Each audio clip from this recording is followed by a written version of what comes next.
menjadi serupa dengan dunia ini, tetapi berubahlah oleh pembaharuan budimu, sehingga kamu dapat membedakan mana kehendak Allah, apa yang baik, yang berkenan kepada Allah dan yang sempurna. Kita sekarang buka wawasan pikiran kita. Mengapa kita tidak bisa membedakan yang baik dari Allah dengan yang tidak baik? Di sini Paulus mengatakan, janganlah kamu serupa dengan dunia, sebab orang yang serupa dengan dunia tak pernah bisa membedakan mana yang baik dari Allah, mana yang menjadi kehendak Allah dan mana yang tidak menjadi kehendak Allah. Sebab apa? Sebab kehidupannya dibutakan oleh dunia ini. Maka di saat melayani melakukan dosa pun tidak apa-apa. Baru hidup tua, maafkan ini, sudah mampu melayani Tuhan, oh nggak apa-apa, berkenankah di hadapan Tuhan. Artinya dia tidak mampu membedakan berkenankah pelayanannya, berkenankah kehidupannya di hadapan Allah atau tidak. Dan kita seringkali menganggap asal melayani, bagi Allah tidak ada kalimat asal melayani. Tetapi bagi Allah pelayanan imam-imam harus pelayanan yang tulus dan ikhlas. Tidak ada istilah asal melayani. Tuhan tidak mau imam-imam yang melayani. Maka nanti kalau kita belajar tentang pakaian imam-imam, itulah membuktikan Allah tidak mau melayani dengan sembarangan. Sebab Allah menentukan pakaian imam-imam untuk menjadi pakaian jabatan pelayanan itu. Supaya apa? Supaya mereka benar-benar berbeda dengan apa? Dengan kaum-kaum bangsa Israel yang lain. Mereka tidak boleh sama di dalam itu semua. Itu hebatnya pengajaran tabisan. Maka mengapa kita ini tidak bisa membedakan, oh aku melayani Tuhan, maka harus aku seperti ini. Jangan kita mencari imam-imam yang melayani Tuhan. Kita melayani Allah, tapi kita tidak berbeda dengan dunia. Kita masih serupa dengan dunia, dan kita berkata itu kehendak Allah. Padahal sebenarnya Tuhan berkata, orang yang melayani Allahnya tetapi hidup dengan serupa dengan dunia, itulah pelayanan yang tidak berkenan di hadapan Allah, tak pernah dikehendaki Tuhan. Maka kita harus tahu apakah pelayanan kita ini menjadi berkenan di hadapan Tuhan. Apakah berkenan saya di hadapan Allah saat aku melayani Tuhan? Ini firman ya, bukan aku. Kalau aku maunya melayani Tuhan, oke, sebuah wajah, tak perlu suci-sucian, tak perlu kudus-kudusan. Yang penting layani saja.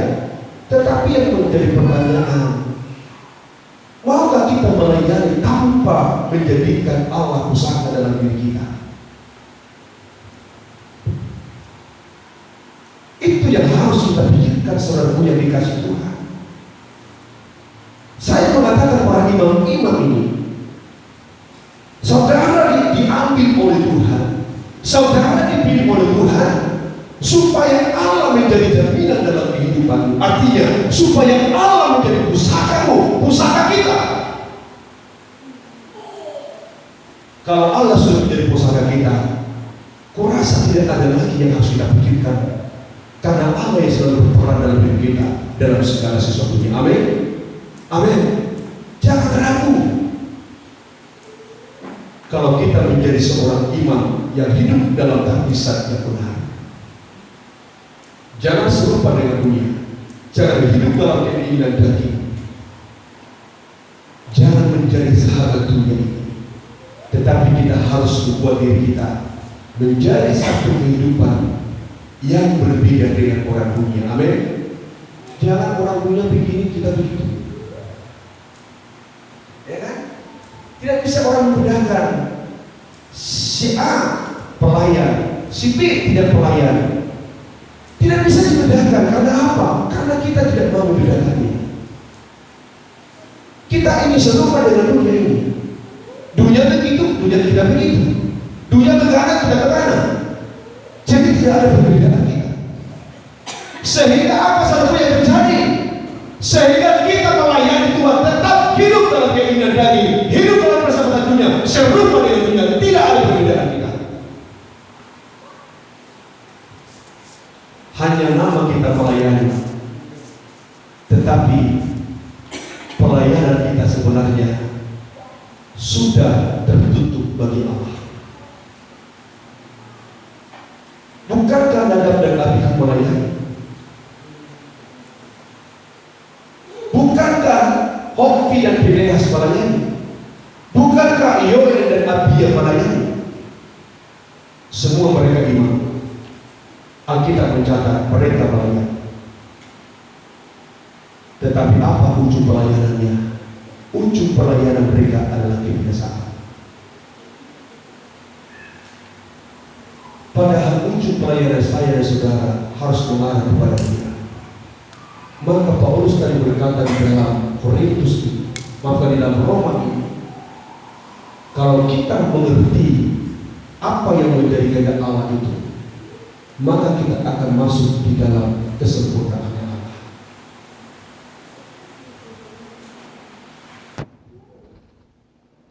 Allah itu akan menjadi pusaka dari dalam hidup saya dan saudara. Allah itu akan menjadi warisan. Contohnya begini, seorang orang tua memiliki seorang anak atau dua orang anak. Orang tua telah mempersiapkan segala sesuatu menjadi pusaka dalam anaknya. Tujuannya apa? Supaya anak hidup untuk masa depannya. Tetapi apa yang dipersiapkan sebagai orang tua itu sifat lupakan, bisa berlalu, tidak akan membawa selamanya itu ada. Karena bersifat sementara yang diwariskan. Tadi saya sudah menggambarkan ini. Tetapi Allah itu kan sifatnya kekal. Benar tidak? Benar? Sifat Allah itu kan kekal. Allah itu tak pernah berubah-ubah. Allah itu ya dan amin.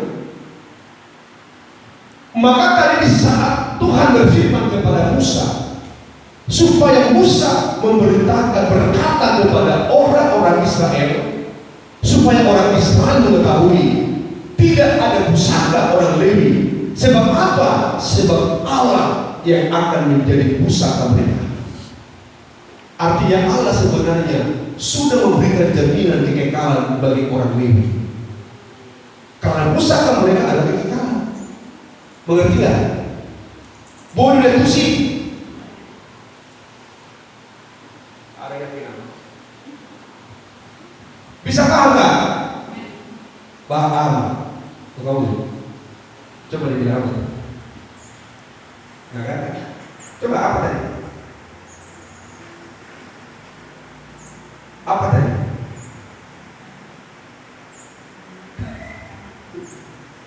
Coba apa tadi? Apa tadi yang saya katakan?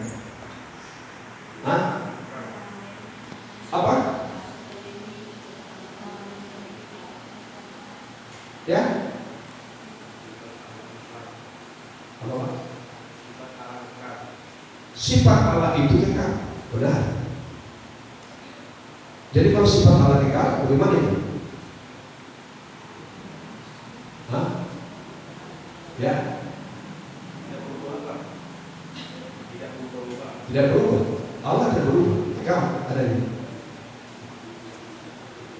Kalau Allah itu sifatnya kekal dan itu menjadi warisanmu, berarti saudara apa? Saudara apa? Saudara apa? Saudara? Ya iya, waris. Waris. Kalau saudara waris kekal, saudara itu apa?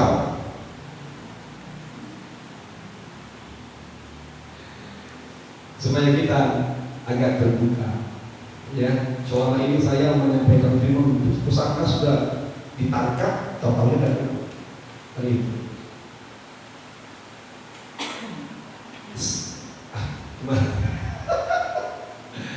Gimana saya mengatakannya? Tadi kan warisan imam-imam itu adalah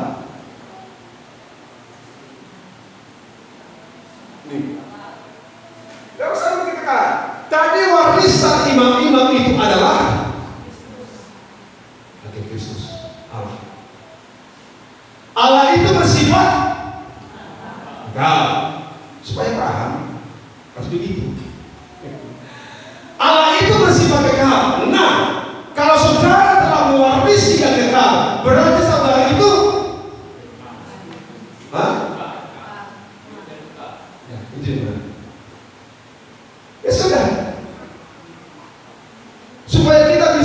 berpikir lebih lebih mantap.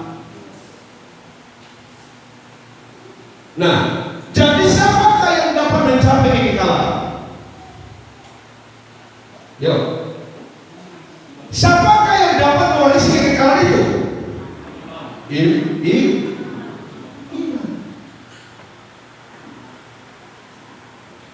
Jadi kalau kita tidak menjadi imam, jangan harap ada warisan kekekalan. Itu yang saya maksud. Maka itulah sebenarnya yang harus kita miliki dalam kehidupan kita. Walaupun kita melihat dunia mencari warisan-warisan atau pusaka-pusaka yang mana, biarlah di dunia. Tetapi saya dan saudara, Allah sudah berjanji warisan para imam adalah kekekalan. Karena apa? Karena warisan imam adalah Allah sendiri. Karena hanya Tuhanlah yang kekal. Amin. Puji Tuhan. Tetapi bagaimana menjadikan Allah itu menjadi warisan? Harus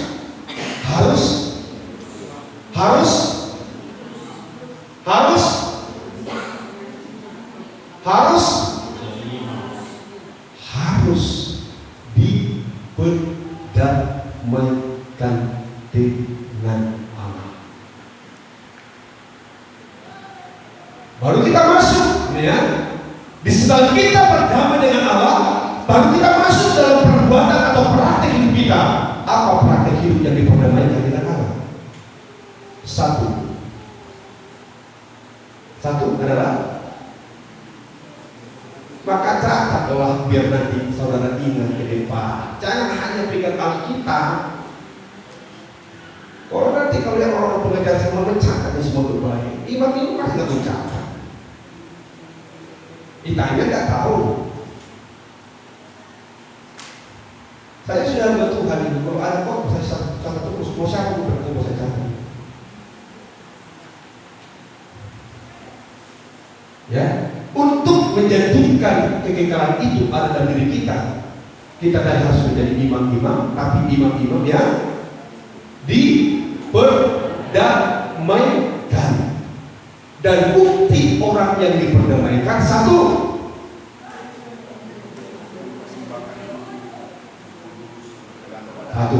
mempersembahkan tubuh yang hidup, tubuh yang kudus, dan tubuh yang berkenan di hadapan Allah. Satu. Kedua, ya pasal ini, ya kata sudah baca. Tidak hidup dalam keinginan daging. Dua, tiga, tidak bersahabat dengan dunia, tangkap pintar. Itulah yang harus kita lakukan. Amin. Itu masih langkah pertama untuk masuk di dalam penghabisan imam-imam menurut Alkitab. Jangan katakan oh itu butuh orang Islam. Tidak. Kalau kita nanti mengacu kepada perjanjian baru, lebih lagi Rasul Paulus berkata, hendaklah kamu serupa dengan Kristus. Jadi itu bukan hanya untuk bangsa Israel, tidak. Bukan hanya suku Lewi dari orang Israel, tidak. Tetapi suku-suku Lewi yang datang dari bangsa kafir harus juga menghidupi apa yang diberitakan Tuhan. Artinya harus menjadi serupa dengan Kristus. Itulah imam. Amin ya. Amin. Jadi kalau saudara imam-imam, dimanapun saudara harus ingat, aku imam tidak boleh seperti ini di hadapan A, B, karena kita imam. Saya tadi mengatakan perhatian khusus Allah itu kepada imam luar biasa. Maka di mana ada imam, di situ maka Tuhan ada. Jangan kita menyangka di saat kita ada di sana tidak ada Allah memperhatikan kehidupan kita seorang imam sehingga kita melakukan sesuka hati kita, tidak.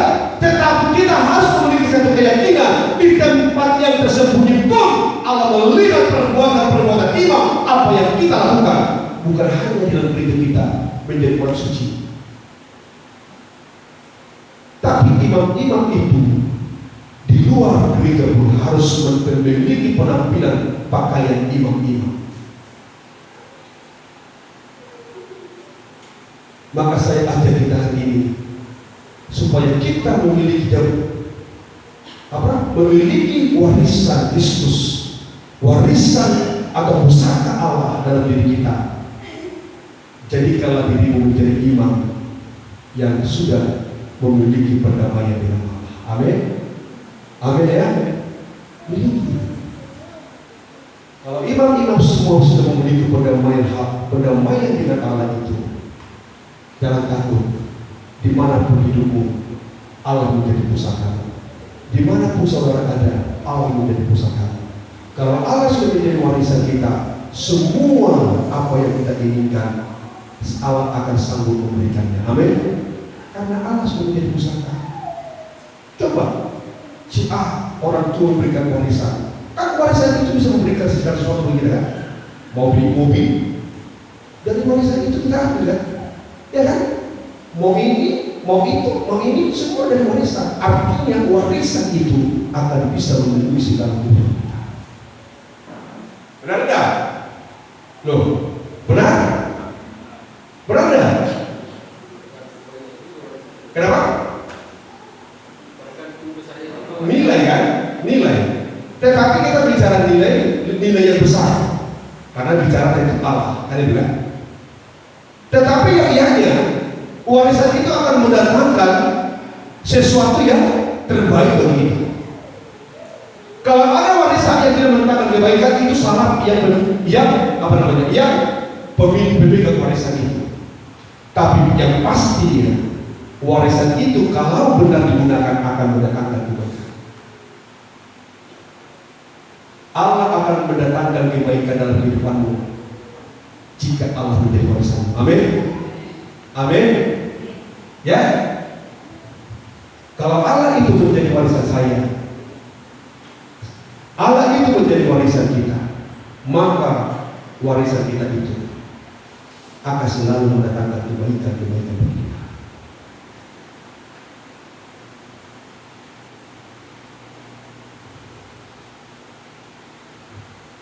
Bukan? Ada yang namanya itu. Ada yang namanya itu. Ada yang juga lebih mendatangkan kebaikan. Ada yang kayaknya juga lebih. Ada. Apa tuh?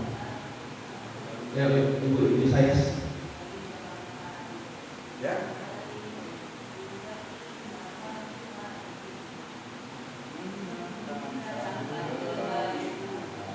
Coba kita nyanyikan itu.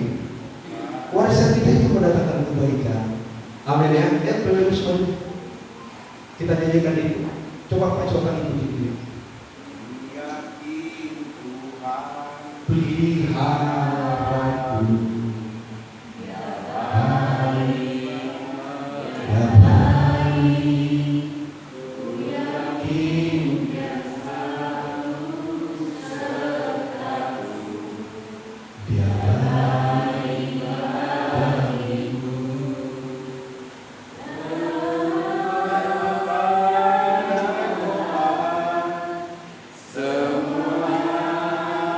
Mendatangkan kebaikan. Ku tahu Bapa peliharaku, Dia baik. Dia mendatangkan kebaikan bagi saya semua. Karena Dia warisan saya. Amin. Tuhan adalah pusakaku. Pusakaku akan mendatangkan segala kebaikan bagi saya. Walaupun pencobaan datang, tapi mendatangkan kebaikan.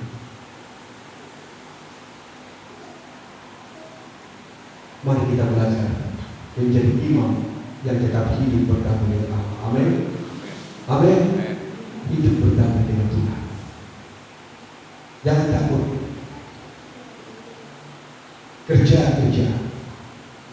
Saya baru dengarkan satu khotbah. Jangan bergantung kepada sesuatu yang baik sehingga lupa andalkan Tuhan. Kita harus siap mengandalkan Tuhan di mana pun kita ada. Dalam pencobaan andalkan Tuhan, dalam keberkatan andalkan Tuhan. Marilah kita hidup sebagai hidup yang senantiasa andalkan Tuhan. Mari kita tutup Alkitab, kita berdoa kepada Tuhan.